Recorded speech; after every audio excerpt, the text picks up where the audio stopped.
అందరికీ నమస్కారం. Breaking news. ఆరంభం అదిరింది. భారత్ చేతిలో సఫారీలు చిత్తు. ఈ డీటెయిల్స్ చూసే ముందు వీడియో నచ్చినట్టయితే లైక్ చేయండి, షేర్ చేయండి. మరిన్ని వీడియోల కొరకు మా ఛానల్ సబ్స్క్రైబ్ చేసుకోండి. దక్షిణాఫ్రికా పర్యటనలో భాగంగా వన్డే సిరీస్లో టీమిండియా శుభారంభం చేసింది. బంతితో బ్యాట్తో రాణించి సొంత గడ్డపై సౌత్ ఆఫ్రికా జట్టును చిత్తు చేసింది. ఫలితంగా 3 మ్యాచ్ల సిరీస్లో 1-0తో ఆధిత్యంలోకి వెళ్ళింది భారత్. తొలుత సౌత్ ఆఫ్రికాను 116 పరుగులకే కుప్పకూల్చిన భారత్ ఆ తర్వాత బ్యాటింగ్లోనూ అదరగొట్టింది. నూతనంగా పరిచయమైన సాయి సుదర్శన్ 55 పరుగులు, శ్రేయస్ అయ్యర్ 52 పరుగులతో రాణించడంతో 17 ఓవర్లలోపే లక్ష్యాన్ని ఛేదించింది. జోహానస్బర్గ్ వేదికగా జరిగిన ఈ మ్యాచ్లో టాస్ గెలిచిన సౌత్ ఆఫ్రికా జట్టు బ్యాటింగ్ ఎంచుకుంది. భారత్ బౌలర్ల ధాటికి తట్టుకోలేకపోయింది.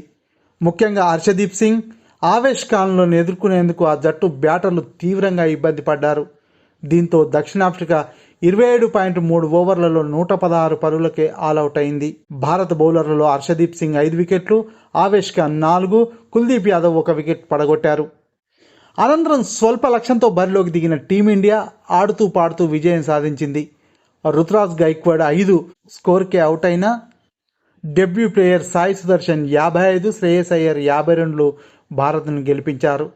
భారత్ విజయానికి మరో 6 పరుగులు అవసరమైన దశలో అయ్యర్ అవుట్ అయ్యాడు. దీంతో తిలక్ వర్మ 1తో కలిసి సాయి సుదర్శన్ లాంఛనాన్ని పూర్తి చేశాడు. ఆడిన తొలి అంతర్జాతీయ మ్యాచ్లోనే హాఫ్ సెంచరీతో రాణించాడు. బ్రెస్ట్ క్యాన్సర్పై అవగాహన కల్పించేందుకు దక్షిణాఫ్రికా జట్టు గులాబీ రంగు జెర్సీలతో ఈ మ్యాచ్ బరిలోకి దిగింది. ఈ మ్యాచ్ ముందు వరకు ఈ రంగు జెర్సీల్లో 11 మ్యాచ్లు ఆడిన సౌత్ ఆఫ్రికా జట్టు 10 మ్యాచ్ల్లో గెలుపొందింది. కేవలం 1 దాంట్లో మాత్రమే ఓడిపోయింది. తాజా ఓటమితో పింక్ జెర్సీలో ఓటముల సంఖ్య 2కు పెరిగింది. వన్డే సిరీస్లో భాగంగా 2వ వన్డే డిసెంబర్ 19న జరగనుంది.